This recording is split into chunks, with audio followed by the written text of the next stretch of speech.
A city under storm watch, but that is not holding back these fans. The crowds are descending on Jurassic Park despite the rain. The gates are open now as Toronto gets ready for what could be the most important game the Raptors have ever played. Good evening, I'm Marivelle Tarouk. The Toronto Raptors are so close. Tonight, for the first time in franchise history, we have a shot of advancing to the NBA Finals.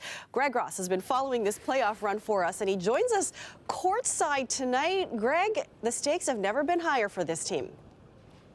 And you know what, Marivelle, there's a buzz in the city unlike anything I've ever seen around this team. I mean, it's hard just walking down the street today to walk a few steps without seeing somebody wearing either a Raptors jersey or a Raptors hat. And, you know, there's going to be 20,000 people lucky enough to have a ticket to be inside Scotiabank Arena to watch Game 6 tonight of this Eastern Conference Final. But thousands more are expected to be outside to watch in Jurassic Park. In fact, they started lining up hours before tip-off to try and get into Jurassic Park. That lineup is the longest I've ever seen. It wraps all the way around Scotiabank Arena right now, and it's pouring rain outside, so fans willing to wait in the rain, hoping that maybe it clears up a little later on in the evening. This game doesn't tip off until 8:30, but those fans are so dedicated. They want to be there, and there's one reason why they want to be there, Marivelle, because they want to be a part of history. And that's right, you said it.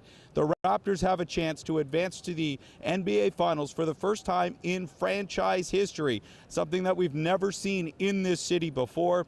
And obviously, with those 3 straight wins, the momentum right now for the Raptors is going well. I mean, Kawhi Leonard, 35 points in Game 5 of this series, a career high, 9 assists in that game. He's really at times carried this team on his back, and the fans here are hoping that he can keep that going tonight. I mean, he's had some help in the last couple of games as the Raptors have taken control of this series, but now a chance to win it on home court. The last thing they want to do is have to go back to Milwaukee for Game 7, a 7th and deciding game. So the Raptors a chance now to do it on home court, and there's no doubt they want this series to be finished tonight. And can you imagine what the party's going to be like in this city if they're actually able to win this game tonight, Marivelle? That rain is going to dampen no spirits if the Raptors can just close it out tonight. You are right, Greg. Stand by. We're going to check back in with you a little bit later. That's Greg Ross courtside for us tonight at the Raptors game.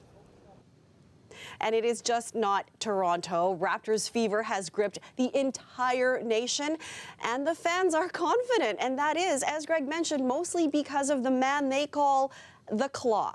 Loretta Redekop has more on that.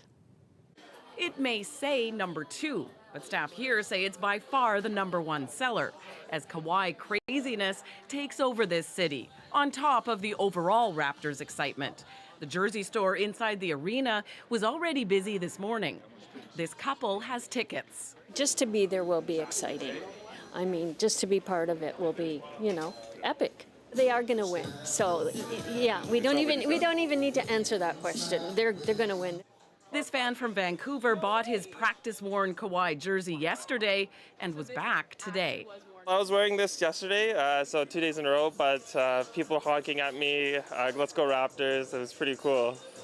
The team's one Asian player, Jeremy Lin, doesn't get a lot of minutes, but is a fan favorite. And his jersey and Chinese characters has special appeal. It's pretty awesome, yeah. As soon as I saw it, I went straight for it. Yeah, beeline. There's a feeling things could be different for the Raptors this year. In recent playoff runs, the team was always stopped dead by this guy. But LeBron James left Cleveland. And the Raptors said Kawhi not to a new superstar. I'm a fun guy. Low-key and awkward off the court. Turns the corner for the win! The basketball world exploded at his game-ending shot that propelled the Raptors into this round. A moment fans won't forget. I think the team has embraced his personality well in marketing him. I think the shy fan favorite has also had support from his teammates. This is the best Raptors team there's ever been in terms of the quality of the roster and how well they're playing and the level that Kawhi Leonard is on right now. The team came from behind in this series, down 2-0, tying it up, then beating the Bucks in Milwaukee on Thursday. It's inspired a new generation of Raptors fans. They've embraced the player known as the Claw. He's young and he has big hands. He's just the perfect fit for everyone. And it's good that he's in Toronto now and he's giving our team a big shot at going to the finals. I think they're going to beat Milwaukee for sure tonight. But even if they don't, they will still have one more chance to take the series. Lorenda Redicomp, CBC News, Toronto. I'm Talia Ricci. Any ideas what's on my mind? I'll tell you, this mountain of sugar. We're going to take you inside the Redpath Sugar Factory for Doors Open Toronto and show you a city landmark. Toronto Mayor John Tory is ramping up his campaign against provincial cuts today. He went door to door to talk to residents, asking them to pressure their Conservative MPPs on the issue. A lot of these people were very narrowly elected the last time, and I hope that they'll be mindful not only of their own political position, but also of the rights and wrongs of this. I mean, there have been acknowledgments sort of made to me privately that doing this in the middle of the year, the way it was done long after our budget was passed, was not right. And so if that's the case, then do something about that. And we're just asking them to speak up. I'd love to see one of them publicly quoted as saying, this being done in the middle of the year was wrong. We should reconsider and sit down with the municipalities from across the province and find ways to achieve more efficiencies, which I'm very happy to do. I've said that for a long time now. Tory says the cuts have left the city with a $177 million hole in the budget, adding they will have an impact on public health and children's services, among others. This door knocking comes after an online petition was launched to protest the cuts on Wednesday. Tory says they have gathered more than 20,000 signatures. Meanwhile, the province issued a statement today. It says that it's unfortunate that John Tory would rather spend his day canvassing than using the support we've provided to find the savings within his bloated government to ensure taxpayers' dollars are being used for needed services. A woman is dead and 2 others seriously injured after a crash on Highway 401 early this morning. It happened on the eastbound express lanes near Islington. Police say the woman was traveling in a car with a male passenger and a driver just after 1 a.m. Traffic was slowing for construction in the area, but the driver couldn't stop in time. Their car slammed into another car, which then struck a third vehicle. Police describe it as a violent rear-end collision. The 32-year-old woman was rushed to hospital but died on the way. The driver and male passenger were both seriously hurt. The province has appointed an administrator to oversee the Durham Regional Police Service following an investigation into allegations of corruption and serious misconduct that go all the way up to the police chief. In a statement, the Police Services Board says it acknowledges the Ontario Civilian Police Commission's decision, and it will, quote, support the work of the administrator and will provide the public as much information as it can to ensure transparency throughout the investigation process. A lawyer for the complainants, Peter Brody, says the complaints date back to fall 2018 when a number of police officers with significant seniority came forward with allegations that had to do with bullying and intimidation within the force's top brass, including Chief Paul Martin. He also calls the decision to investigate the police service and board unprecedented.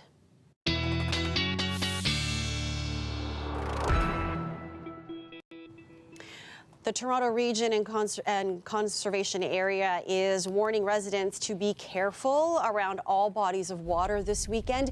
Heavy rainfall today could make riverbanks, trails, beach areas slippery and unstable, especially out on the Scarborough Bluffs. That area is at risk for landslides. And of course, residents of the Toronto Islands are on high alert. High winds caused water to crust sandbags Thursday night, and with today's storm, there could be more coming. The latest number from TRCA shows the water levels around the island at just 8 centimeters under the devastating flood levels of 2017.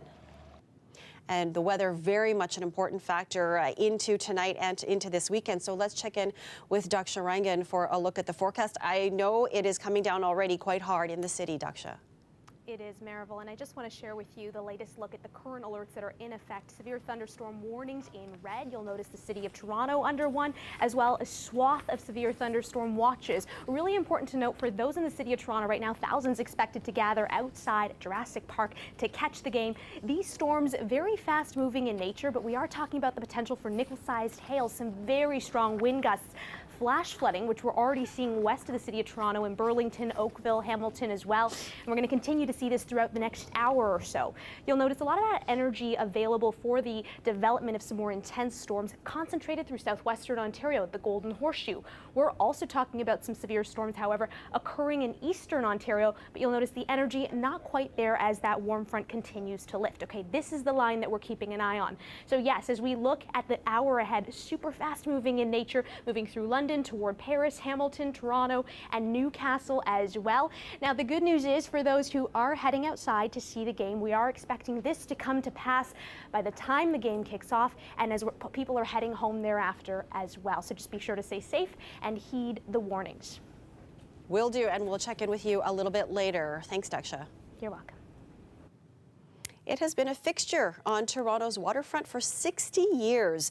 And today, Redpath Sugar Factory opened its doors to those curious about it. Hundreds of people visited the sugar processing plant for Doors Open Toronto, including our Talia Ricci.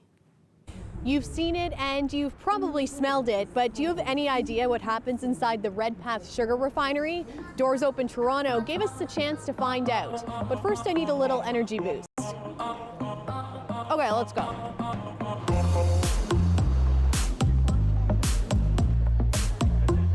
So we're standing in front of something that people don't usually get to see, a mountain of sugar. Tell me what we're looking at here. So we're looking at the raw sugar that we receive for processing at our refinery here in Toronto. This sugar is from Central America. It was just recently unloaded from a vessel that pulled up to our slip this week. Probably take us about a week to 2 weeks to process most of this material. Any idea how much sugar this is? There's approximately 20,000 metric tons of sugar that we're looking at in this pile. What do you think of the big sugar mountain? Smells good. It's okay. It's really big. Sugar is a relatively simple product, but there's a lot of technology and there's a lot of history behind it. So we allow people to go to our museum, which has a lot of the history and the information about Redpath, and also to see various demonstrations of how sugar is used. So we have raspberry, birthday cakes, cinnamon sugar, and then this one's butter and toast. Before there were the condos, this plant has been here creating jobs, creating opportunities. Redpath has been here for a very long time, and you know, there is some historical significance. I've driven by this factory many times. I remember it from my childhood, and finally I get to come in. 3 tablespoons. How do you know when to use which sugar? When it comes to a richer dessert, something that goes with coffee or chocolate, I tend to go with something a little bit heavier. Talia Ricci, CBC News, Toronto. Here's another look at those dedicated Raptors fans outside Jurassic Park right now, ponchos and umbrella in tow. Coming up, we will check back in with Greg Ross at Scotiabank Arena, and of course, we'll bring you another update on the weather forecast. Stay with us.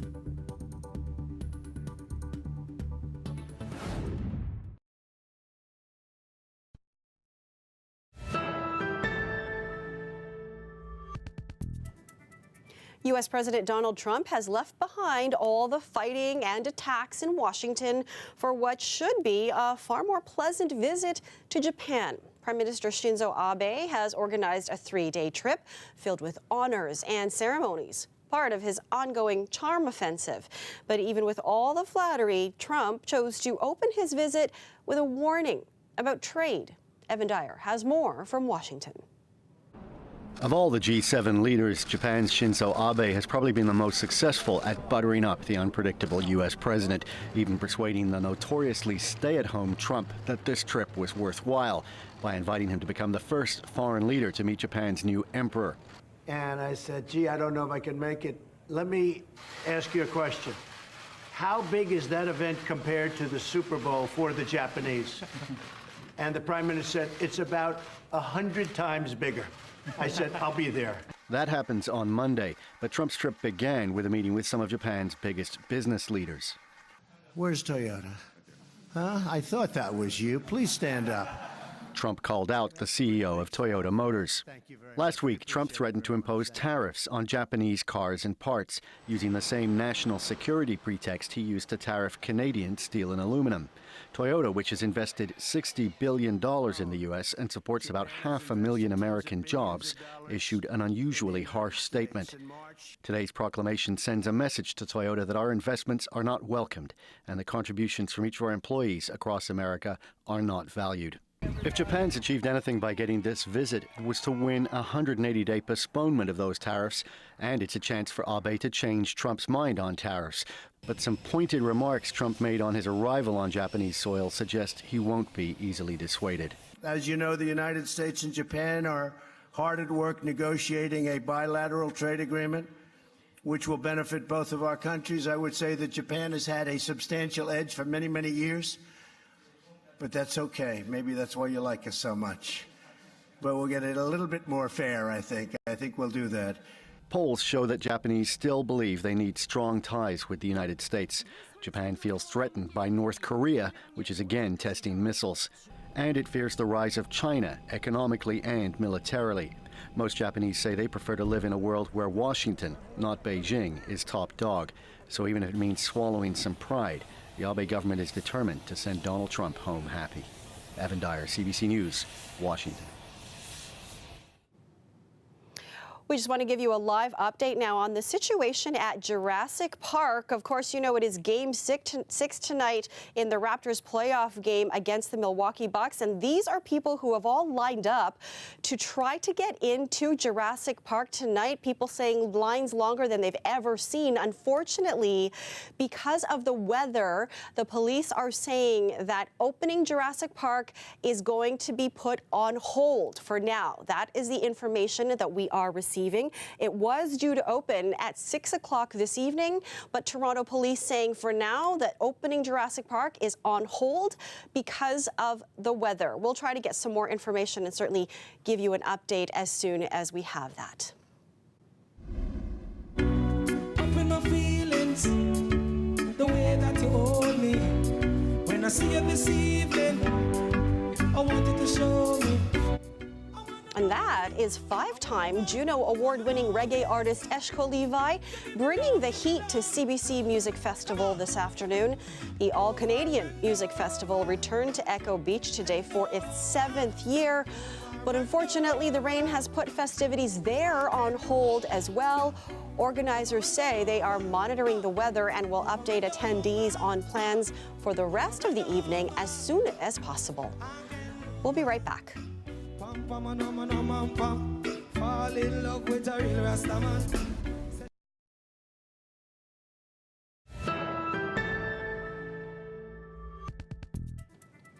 And a heads up, if you are planning on going in or out of the downtown core tonight, the DVP will be closed at midnight for regular spring maintenance, and it won't reopen until 5 a.m. Monday. It was originally supposed to be closed today as well, but the city kept it open because of the heavy rains we're experiencing.